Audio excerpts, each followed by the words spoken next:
Today, we explore how medical researchers look into the past to find risk factors for outcome variables. We will use a vaccine case control study as our example. This is a particularly easy example because we will have only one exposure variable: whether the subject chose to get vaccinated.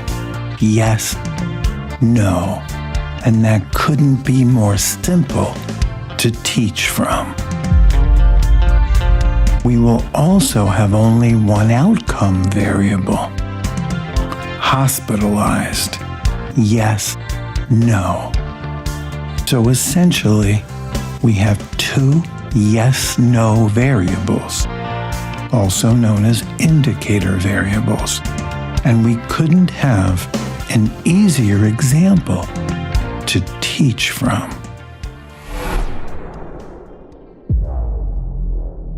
To begin understanding the case control study, we will orient ourselves in time.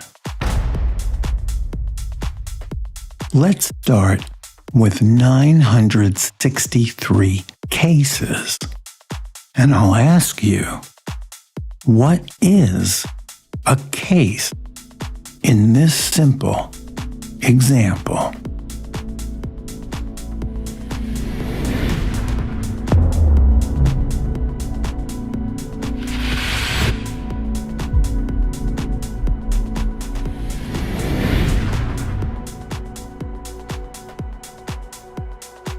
If you said cases were the study subjects who were hospitalized with the infection, you'd be right.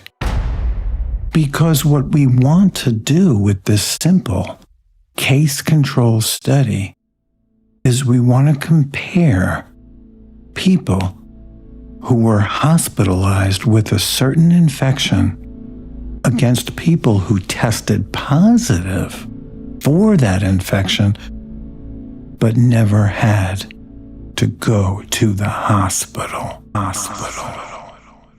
Now, the next thing researchers do in the case control study is they will match each case with a few controls by some demographic variables.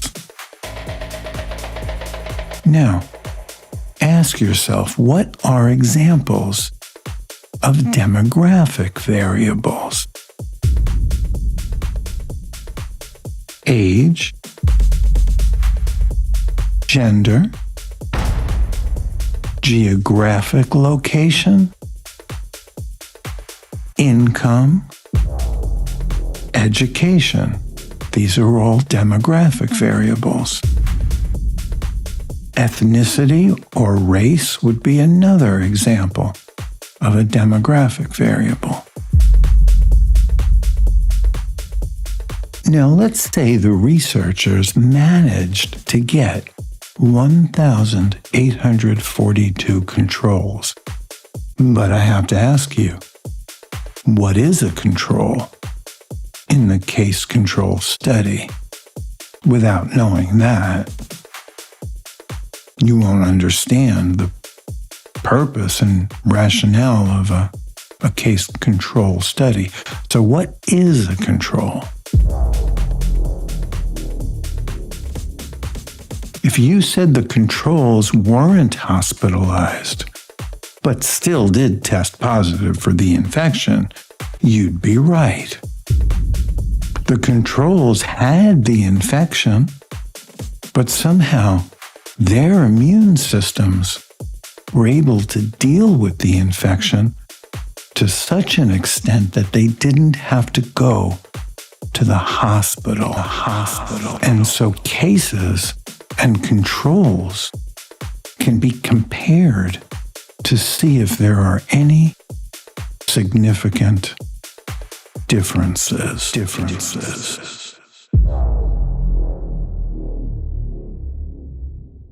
The next thing that the researchers do when performing a case control study is they open up the medical records to see whether or not the study subject chose to get vaccinated. Our exposure variable in this case control study is whether or not the study subjects chose to get vaccinated. Now, this next part is deep intellectually, very, very deep. To the researcher, what the past will reveal, that is, what the medical records will reveal, is conceptualized as the future. This allows us to use notions of likelihood, like odds, when delving into the past. Now, of course, it has to be said, if we asked, what was the probability or the odds that it rained yesterday, it would be an absurd question, of course. But in order to use mathematics, we're going to treat what the researchers will find in the medical records as a future event, even though the medical records document the past.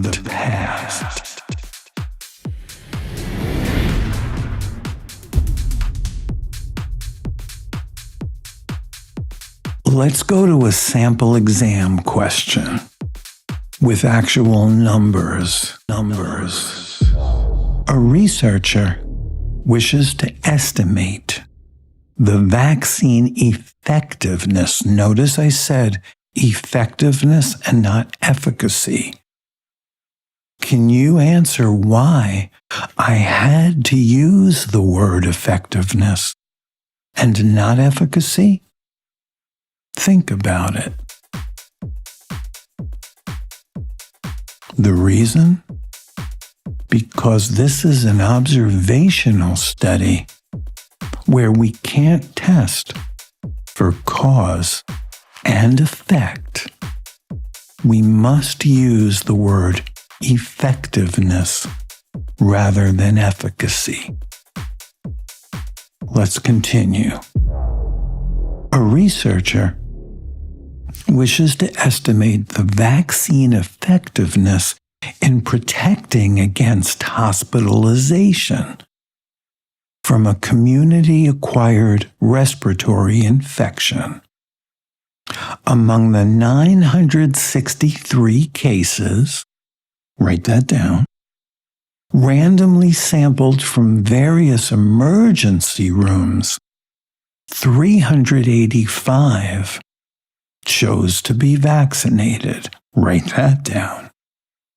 And among the 1,842 controls who tested positive for the infection but never required hospitalization, 1,105 chose to be vaccinated. Write that down. Now, here's what the question asks. Determine the vaccine effectiveness against hospitalization as a percentage rounded to the nearest hundredth of a percent.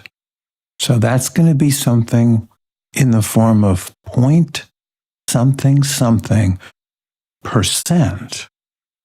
But now it says, listen carefully, without rounding off any intermediate calculations until the very end of the computation.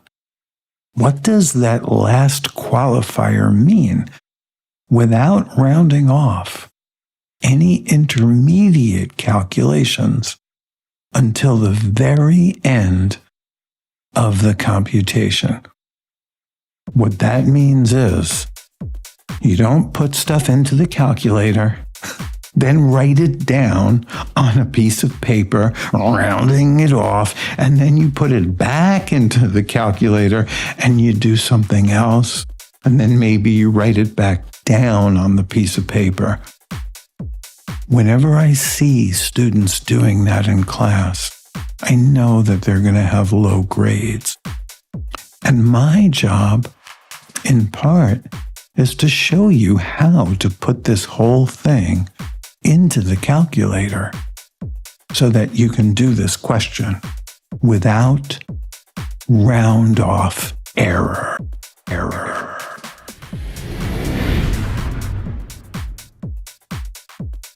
The very first thing you do is you make one of these 2x2 cross-classification frequency tables. You're going to have cases and controls. That's your disease status. And you're going to have your chose to get vaccinated, your exposure variable, which is a yes or a no. I put the cases and controls as rows of the table. But you'll get the same answer if you put the cases and controls as columns in the table, as long as the cases that chose to get vaccinated, the yes, is in the upper left cell. Doesn't matter what you choose to be the rows, what you choose to be the columns, as long as this upper left cell is the cases, which you're interested in, and the exposure variable being yes, which you're interested in. That's something you should probably write down.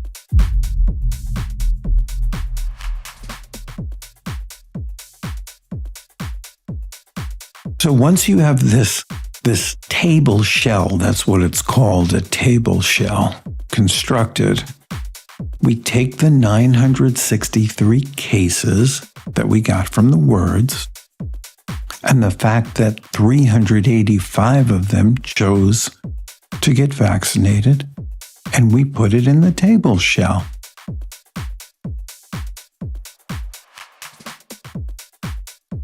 From the 1,842 controls, we wrote down that 1,105 chose to be vaccinated. And that's all the information we have. But we can get the rest by simple subtraction and then addition. You should pause the video here to make sure you get these numbers.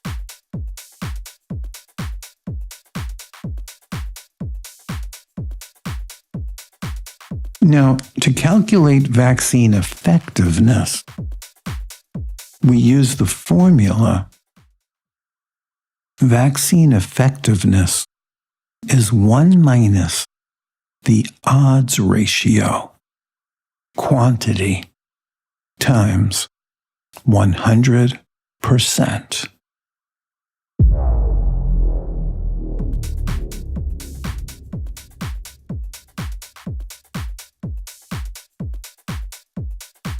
Now, the odds ratio is the odds of randomly selecting a study subject who was exposed to the exposure variable, in this case, choosing to be vaccinated, and we're comparing the cases with the controls.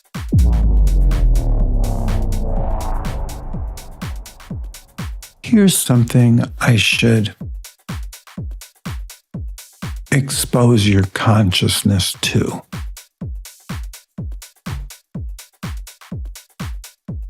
The first part of these expressions before the vertical bar, this is called the argument. So these are the arguments of the odds.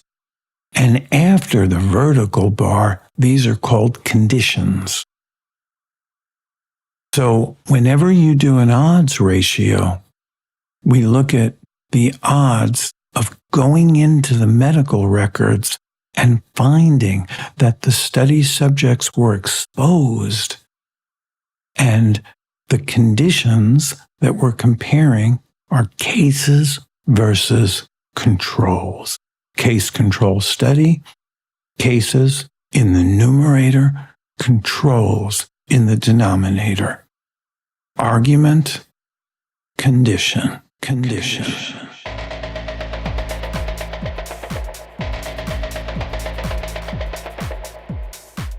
Now let's plug the numbers in. The odds of randomly selecting a study subject who chose to be vaccinated, given that they were a case, that would be 385 to 578. Not to 963. We would only use the total if we were calculating probability, but we're not calculating probability as our measure of likelihood. We're calculating odds. So this is 385 to 578. And then for the controls, it's 1,105 to 737. Plug it into the expression, and this is our vaccine effectiveness.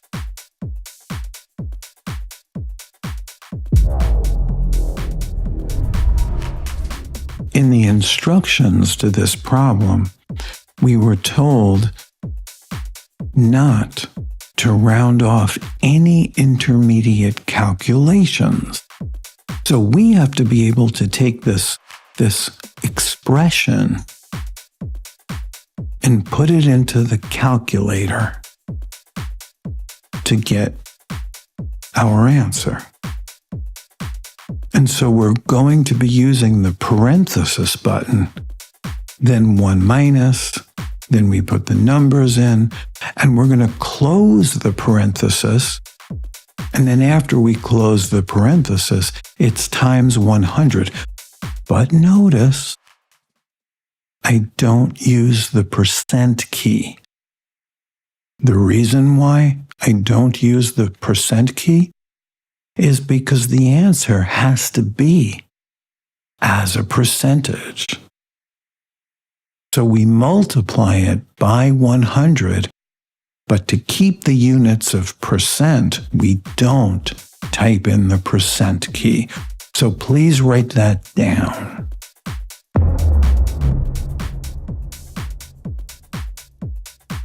So you should get this nice long number in the calculator, the 55.5739091%. But of course, we are going to round this off to the nearest hundredth. That's 2 decimal places of a percent.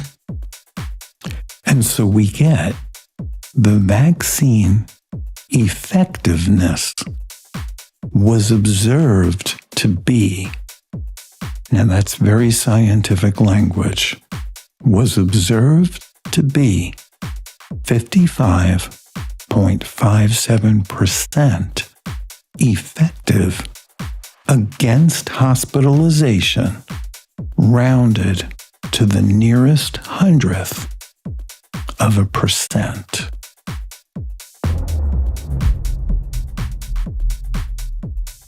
Let's do another sample exam question. And the purpose of this exam question is to bring you into the understanding through numbers of a very important idea connected with interpreting the odds ratio and the vaccine effectiveness as a function of the odds ratio.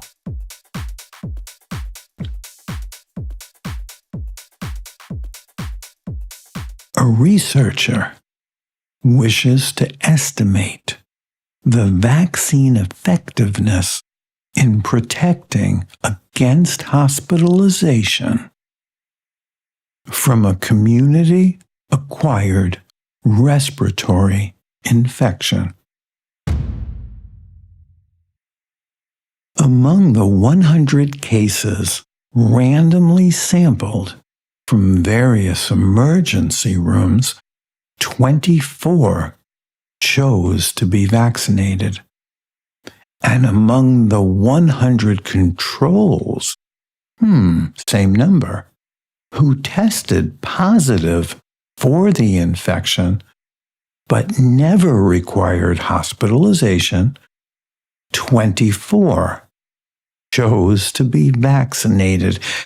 And this is not a mistake or a copy error. I must be going somewhere with this, and of course I am. 24, 100 cases, 24, 100 controls.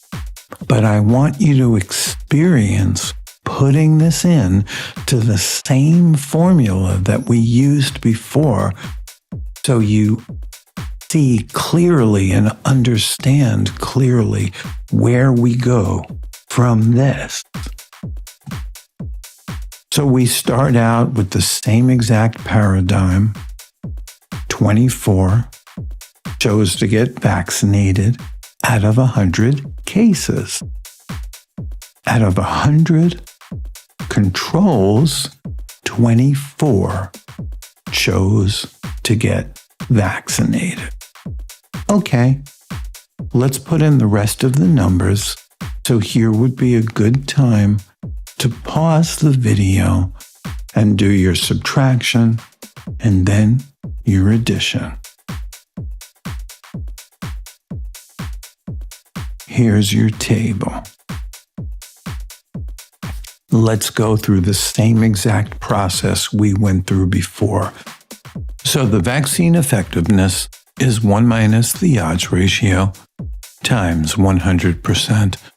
Pause the video here and make sure you can evaluate this expression. So again, we have 1 minus the odds of randomly selecting a study subject who chose to be vaccinated, and we're comparing the conditions of cases versus controls.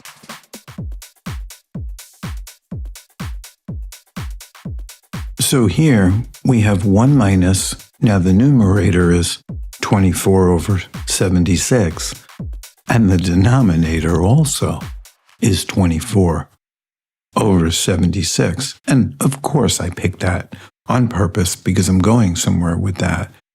But we see the odds ratio, of course, has to be 1. So what we have here is 1 minus 1 times 100%, which is a big fat steaming pile of nothingness. But rounding this nothingness off to the 100th of a percent to show the significant figures, we have 0.00%.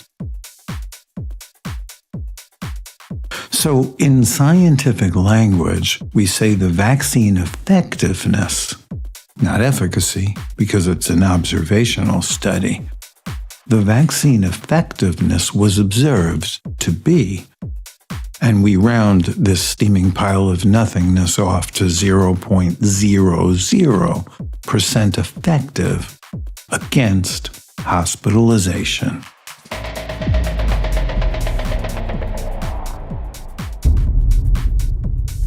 Now, we see from this relationship that this is the important thing. We see from this relationship, and this is where I was going, is that if and only if the odds ratio is equal to 1, then the vaccine effectiveness is equal to 0. See, let me go back with that and show you. Right? Here, the odds ratio is equal to 1. The vaccine effectiveness is going to be 1 minus 1, which is 0. And 0 times 100% is 0. So if and only if the odds ratio is equal to 1, then the vaccine effectiveness equals 0. And of course, I did use that little mathematical shorthand. If with 2 F's represents if and only if. It's just shorthand. And what that means is that if you know the odds ratio is equal to 1, then that tells us that the vaccine effectiveness equals 0. But also, if you knew that the vaccine effectiveness was equal to 0, that would tell us that the odds ratio equals 1.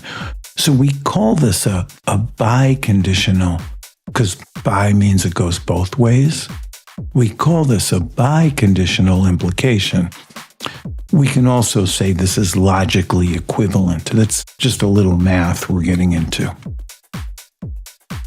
In words, an odds ratio of unity and a vaccine effectiveness of 0 are logically equivalent and mean no association between vaccination and hospitalization. So an odds ratio of 1 means no association. A vaccine effectiveness of 0 also means no association. So we have 3 different ways of representing the same underlying concept. Question. Suppose we wish to test, hypothesis testing. Suppose we wish to test for an association between vaccination and hospitalization. What would be our null hypothesis? Time to think.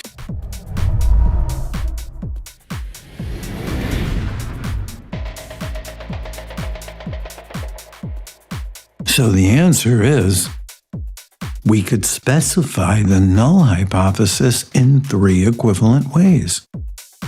In English, the null hypothesis is that there is no association between vaccination and hospitalization. In statistical symbols, we could say the null hypothesis is that the odds ratio is equal to 1. But we could also say, equivalently, that the null hypothesis is that the vaccine effectiveness is equal to 0. 3 equivalent ways of representing the null hypothesis. Let's do a little review of hypothesis testing in this context, just so we know where we're going here.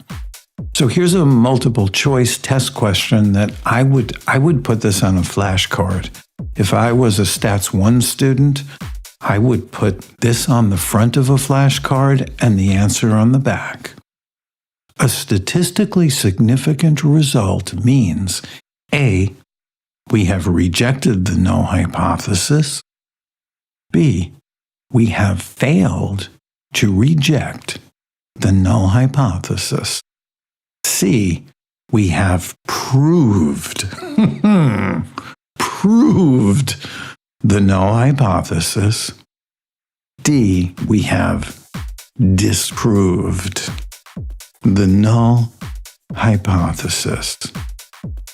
And the correct choice is A. We have rejected the null hypothesis. We can't disprove the null hypothesis because type 1 errors exist. And we can't prove the null hypothesis because type 2 errors exist. And the honest scientist who tells people the truth, they know this.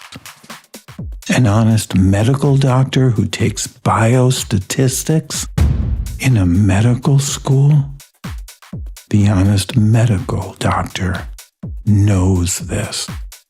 And I suspect lawyers probably know the difference between proof and evidence as well.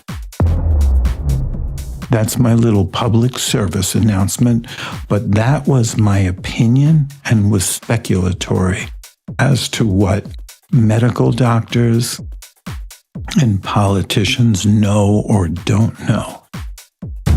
Now, here's another question that I would put on a flashcard if I was a student of college-level statistics or biostats. A statistically non-significant result means A, we have rejected the null hypothesis. B, we have failed to reject the null hypothesis. C, we have proved the null hypothesis. D, we have disproved the null hypothesis. And the correct choice is B. We have failed to reject the null hypothesis. Now, some of your statistics professors will say accept the null hypothesis, and that is perfectly fine. But they won't say proved, because they know that a non-significant result could be a type 2 error. And so a professor of statistics would say failed to reject the null hypothesis or accepted the null hypothesis. And that's accepted with an A, not with an E. So the correct choice is B. Please put these two important multiple choice questions on flashcards if you're a student of elementary statistics. As I said, but it's so important, this bears repeating, non-significant results are not proof of the null hypothesis because A, type 1 errors exist. B, type 2 errors exist. C, correlation does not imply causation. And D, hypostases may lead to anthropomorphic epistemology. And the correct choice, as I said before, is B, because type 2 errors exist. And please don't forget that a type 2 error is the event of failing to reject the null hypothesis when the alternative hypothesis is true. Let's do an example, but this time a real example, not a hypothetical example where I made up numbers. From the United States of America, Center for Disease Control, CDC. I think you've heard of them. We'll look at a paper from Chung and others from 2022 called Interim Estimates of the 2021 to 2022 seasonal influenza vaccine effectiveness. And this is from the Morbidity and Mortality Weekly Report. But nobody says that because people love to speak in abbreviations. So your doctor would probably say the MMWR. I quote the report. This interim report uses data from 3,636 children and adults with acute respiratory infection. But nobody says that. They say ARI. Enrolled in the United States Influenza Vaccine Effectiveness Network during October 4th, 2021 to February 12th, 2022. Overall vaccine effectiveness against medically attended outpatient ARI associated with influenza A H3N2. That means it was actually cultured by a laboratory, not just a doctor who says, yeah, I think you have the flu. This was real science. And H stands for hemagglutinin and N stands for neuraminidase. Virus was, now this is the statistical part right here. 16, now I would have put the word was observed to be. That's how I like it as a statistician. I would have said virus was observed to be 16%. Now notice, this is the vaccine effectiveness like we calculated. Was 16%. But here we have a 95% confidence interval, with the lower bound being negative 16%, which is less than 0, to 39%, which is greater than 0. So this ranges from a negative effectiveness to a positive effectiveness, but a pretty low effectiveness. Ranges from negative to positive.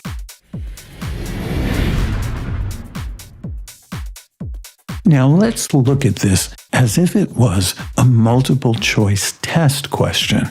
And this is how I would condense all that into a multiple choice test question. According to Chung and others, 2022, out of 3,636 children and adults with acute respiratory infection, vaccine effectiveness against acute respiratory infection associated with influenza A H3N2 virus was observed to be 16%, with the 95% confidence interval ranging from negative 16% to 39%. Pick the best choice. Now, this is where the power of statistics really shines. The results of Chung and others, 2022, suggest that the vaccine offers statistically significant protection against ARI. But what does B say? May offer protection, let's see over here, may offer protection against ARI, but the effectiveness is not statistically significant. Here it says may be associated with increased risk. Oh, that would be terrible. And here it says may be associated with increased risk, but the increased risk is not statistically significant. If you're taking a biostats class, with the intention of being a medical doctor, I think you can see how important this simple little multiple choice test question will be for your life's work. Now I'm going to take you through this step by step. Step 1, we write out the null and alternative hypotheses.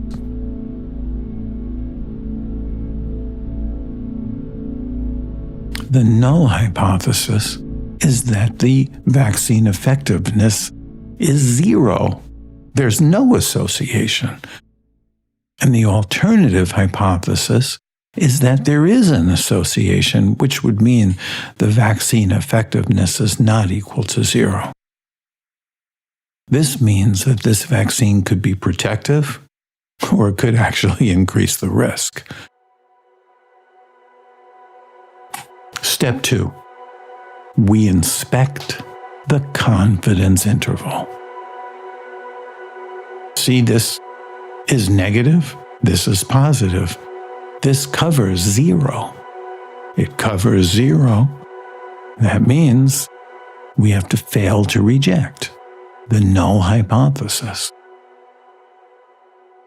So in general, if the confidence interval captures or covers the hypothesized quantity of interest, in this case, it is the true vaccine effectiveness, and it is hypothesized to be a big, fat, steaming pile of nothingness, no effectiveness, 0%.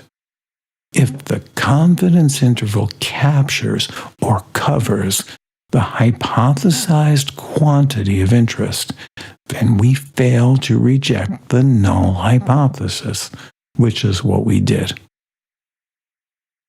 Since the hypothesized vaccine effectiveness of 0% is an element within the above confidence interval, in other words, it is covered by the confidence interval, then our conclusion is to fail to reject the null hypothesis of no association.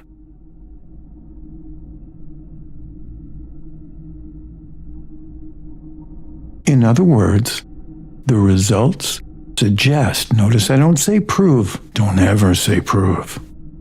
That's it. There's one thing you should learn from statistics. Don't say prove. That would be so wrong. In other words, the results suggest no significant effectiveness of this vaccine against acute respiratory infection. So let's get back to our multiple choice test question. We do have a positive effectiveness of 16%. Not very good, but it's still positive. So there is possible protection, but it's not statistically significant because the confidence interval captures the hypothesized value of no effectiveness, 0 effectiveness, negative, positive. This confidence interval captures the 0, covers the 0.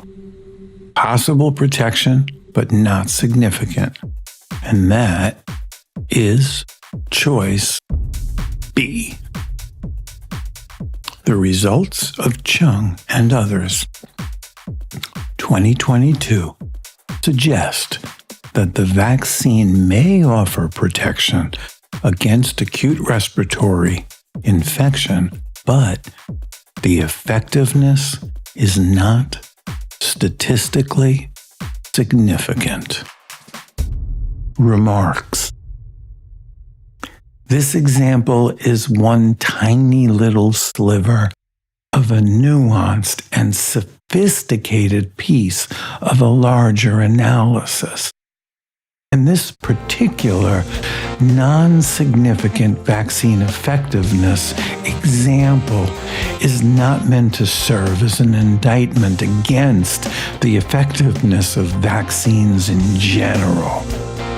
Indeed, vaccines are one of the crowning achievements of modern medicine and are considered as a class to be safe and effective.